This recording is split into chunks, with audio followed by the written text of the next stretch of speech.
Deuxième partie de... Enfin, Age of Conan. Donc c'est la deuxième partie, très intéressante cette vidéo, waouh, c'est la folie. Mais au moins ça explique les règles en français, ce qui est un peu une innovation par rapport à la version anglaise qui abonde, hein, mais bon. Et donc ça va expliquer aussi donc l'add-on. Hein. Donc restez bien à l'écoute. Donc c'est un récapitulatif des règles en fait, hein, et notamment de cet add-on qui rajoute des subtilités. Donc, starting the game. Donc chacun pique un kingdom. On choisit entre Aquilonia, Turan, Stygia et Hyperborea. L'Hyperborea, c'est la nation la plus faible. À 2. Prenez donc Turan et Aquilonia. C'est les plus équilibrés, machin. 3 Stygia, c'est ce qu'ils conseillent. Donc pour ceux qui savent pas, donc l'Aquilonia, c'est les gentils. Le Turan, c'est les arabes. Stygia, c'est les arabes, mais c'est un peu égyptien, genre magicien, genre, tu vois.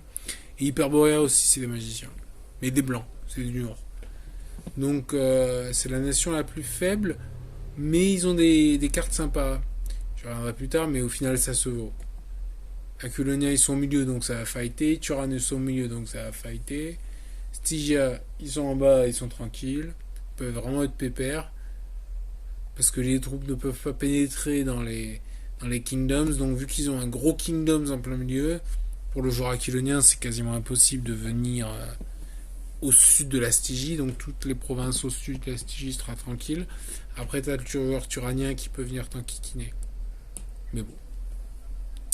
Au final, les cartes kingdoms font la différence. Comme Monopoly, c'est des cartes à utiliser. Hyperborea, ils ont des cartes vraiment fun, mais bon, il faut faire gaffe de pas trop être distrait par ça. Parce que c'est pas forcément les plus puissantes, mais elles sont fun.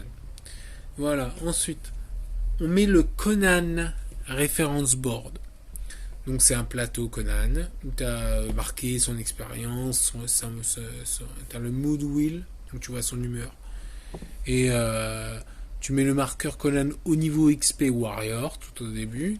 Tu peux avancer en faisant des stories, en tuant des gens, enfin bref. Donc tu deviendras mercenaire puis général. Attention, en fonction de son XP, on pourra couronner ou pas Conan. Donc gagner des points d'empire. Comment dirais-je? Parce qu'en fait, la valeur de points d'empire que l'on gagne à la fin de la bataille dépendra de l'expérience, à la fin du jeu, dépendra de l'expérience de Conan. D'accord? Ça peut être plus 6, ça peut être plus 4, ça dépend. En revanche, il peut pas être couronné jusqu'à ce qu'il arrive au milieu de son expérience. C'est-à-dire, il est guerrier, il peut pas être couronné. Il est mercenaire, il peut être couronné, mais à certains moments, et en général, c'est bon. Donc, il faut voir donc cette expérience, et en plus, bon, s'il dépasse un certain nombre d'expériences, la partie s'arrête cash. Il devient Conan, quoi. Donc, tu prends tes jetons et figurines, 3 pièces d'or. Donc, tous tes jetons et figurines. Stygia et Hyperborea ont 2 jetons sorcellerie qui permettent de relancer un dé, c'est toujours bien quand tu fais un jet de merde, hein, Thibaut. Dans le Kingdom de départ, tu mets 5 soldats, 4 émissaires. 5 soldats, mais 4 soldats pour l'Hyperborea et la Stygie. Donc, parce que de toute façon, c'est le maximum que tu peux mettre dans une armée, c'est 5 guerriers. Ou plutôt, le maximum que tu peux mettre dans une province autre que ton Kingdom de départ, c'est 5 guerriers.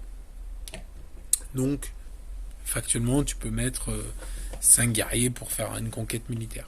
Et donc, c'est le mieux. Donc, tu pioches 2 cartes Kingdoms aussi. Il y a des trucs énormes. Il faut voir, il y a des trucs moyens, des trucs énormes. Et il faut pas être trop distrait par l'hyperboréen qui a plein de cartes Kingdoms et qui va en piocher, machin, mais c'est pas le but. Le but, c'est de gagner. Donc, tu pioches ensuite des objectifs, autant qu'il y a de joueurs. Et donc, ces objectifs, c'est des objectifs qui donnent des PE, des points d'empire, toujours, hein, Empire Points. Donc, suggestion, parce que c'est pas assez, je trouve. Tu peux augmenter les PE et les EP de 1 point. Parce que franchement, les objectifs, c'est pas cher payé. Après, ils sont intéressants.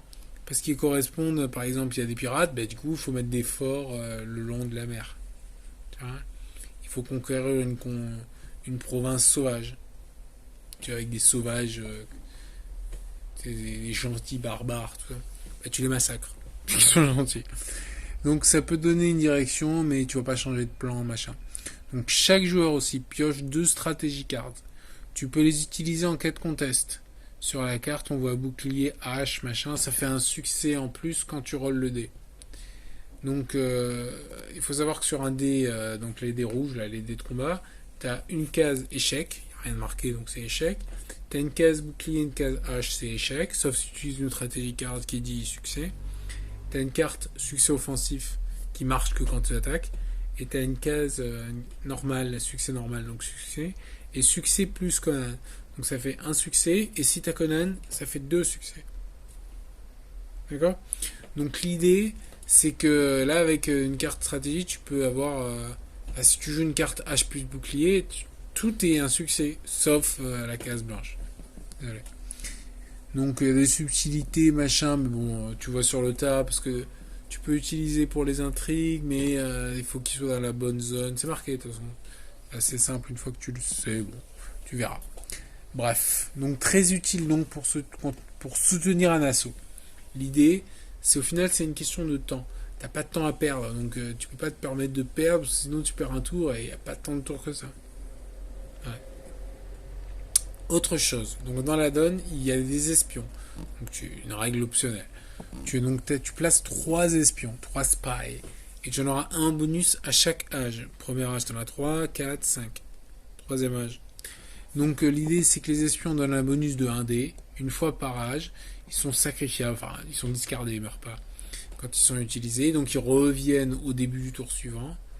Donc l'idée, c'est que tu as 3 dés gratuits, il faut les utiliser. Donc il faut contrôler. Conan peut les tuer. Les cartes, et aussi des cartes Kingdoms qui les tuent. Mais Conan peut les zigouiller.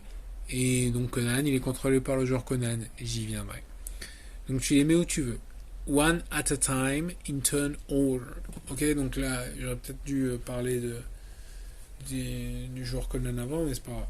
Donc tu commences par le joueur Conan, et ensuite dans le sens des aiguilles d'une montre. Donc si le joueur Conan c'est l'hyperboréen, Turan, Stygie, Aquiloni. D'accord. Et donc en fait, ça, tu vas placer 1, 1, 1, 1, 2, 2, 2, 2, et ainsi de suite, jusqu'à ce que tu aies placé tes 3 hommes.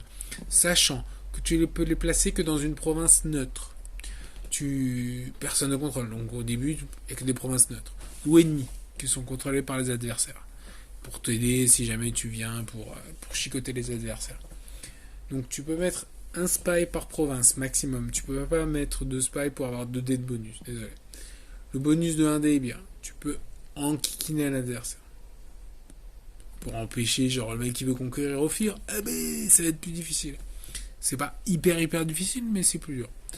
Et 1 dé, c'est bien. Sympa. Donc Conan commence en Cimméria, ce qui est logique, c'est Conan le Cimméria. Donc il doit aller là où la carte Aventure Conan lui dit d'aller. Aventure Conan, et oui, parce qu'au début tu draws 4 random Aventure Cards, cachés, mais tu reveals la top card. Il y aura marqué la valeur en Aventure Tokens, donc tu les places, et une fois que tous les Aventure Tokens sont épuisés, on va expliquer comment on fait, bah, du coup tu passeras à l'aventure suivante. Donc là tu révèles la top card. Tu mets le marqueur Conan, tu lui dis sa destination pour qu'il sache, il est perdu. Donc là où il doit aller, genre la Stygie. Il faut aller en Stygie, Conan. Ok, donc il est en Cimmérie, il va en Stygie. Donc tu mets des aventures tokens. Donc face up, donc on sait les jetons à gagner, comme ça tout le monde le sait, tout le monde. Enfin, bref. Donc tu assignes les artefacts au pif. Si un quatrième joueur, il aura, donc le quatrième, on ne sait pas, c'est au pif, mais il y aura un avantage Conan donné. J'aime bien la version de l'addon. Tu pioches 2 cartes stratégie au lieu d'une. Au début d'un beat pour Conan. Sympa. Après les artefacts, ils sont pas mal aussi. T'as l'épée d'Atlantis, Sword of Atlantis. Tu remportes les matchs nuls. Les draws, normalement, sont perdus par l'attaquant et sont gagnés par le défenseur. Mais si t'as l'épée, pour les military contests uniquement, tu gagnes les draws. Hein.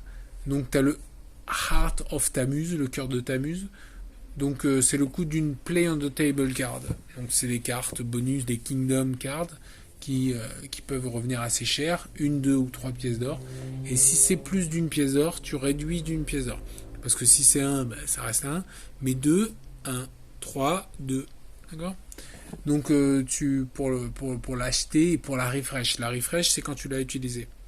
Quand tu l'as utilisé, tu la détapes, tu la untapes, comme on dirait dans Magic. Et donc ce coût est diminué d'une pièce d'or. C'est bien. Si t'as les cartes en question, sinon ça sert à rien. T'as la Cobra Crown. Alors la Cobra Crown, tu jettes un dé supplémentaire pour tes intrigues. Et tu gagnes une pièce d'or supplémentaire quand tes émissaires collectent de l'or. Je vais expliquer tout ça. Donc très utile au premier tour, un peu au second, pas trop au troisième. Mais au premier tour c'est violent parce que c'est au premier tour où c'est conseillé de construire des tours. À voir. Parce que. Non mais c'est quand même bien. Parce que si tu construis des cités, des forts au premier tour, tu peux à la fin du tour, si elle n'est pas très bien placée, ta cité, tu dis ah ben non, à ton fort, ah ben non, je construis une cité. Et donc du coup, tu rajouteras une tour sur ton fort, ça donnera une cité, et ça te donnera des bonus pièces d'or. À voir. Voilà. Donc le Bid for Conan. Qui va contrôler Conan? Donc chaque joueur pioche une carte stratégie, 2 au premier tour. Tu joues une carte stratégie, un jeton bidding de ton choix. Tu as plusieurs jetons, hein, donc tu as le 0, 3, 4, 5, 6. Donc c'est chaque kingdom a ce genre de jetons. Et le highest bid gagne le contrôle de Conan. Désolé pour le deuxième. Hein. Et donc le 3 il revient à ta possession. Tu utilises et c'est bon, ça revient. Voilà. Le 4, 5 et 6, non. Une fois qu'ils sont utilisés, ils sont discardés. Mais tu peux les récupérer en utilisant le 0. Le 0 te rend les jetons utilisés. Sauf le 0. Donc du coup, le 0 peut être utilisé qu'une fois. Mais il te rendra le 4, 5, 6. En cas de match nul. Alors, premier tour, match nul, ça compte pas. Mais le lowest nombre d'aventures tokens gagne. Sur les matchs nuls, tu vois, il y en a un qui a mis 6, l'autre qui a mis 5 et l'autre qui a mis 6. Il y a match nul, il y a 2, 6. Ben, du coup, pour départager, tu regardes s'il y en a un qui a 6 monstres et l'autre qui a rien. C'est celui qui a rien qui gagne. En revanche, le kingdom le plus proche de la destination de Conan, originellement c'était le plus proche de Conan.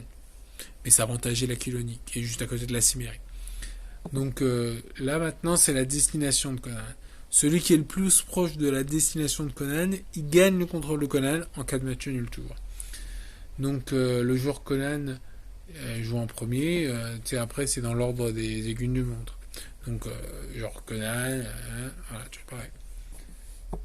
Sinon, la partie dure 3 âges. Et chaque âge dure 4 cartes. 4 cartes aventure. On peut écourter en couronnant Conan, au 3e âge seulement, ou si Conan gagne Tarpin d'XP. C'est marqué sur le plateau Conan. À voir. Donc au début du jeu, on roll, ça c'est important, on roll les Fate Dice, qui disent ce que l'on peut faire. Tu utiliseras un die pour faire, tu jettes les dés, tu vois les actions, tu regardes, et donc du coup, tu sauras ce que tu peux faire. Et quand tu n'en as plus, tu reroll.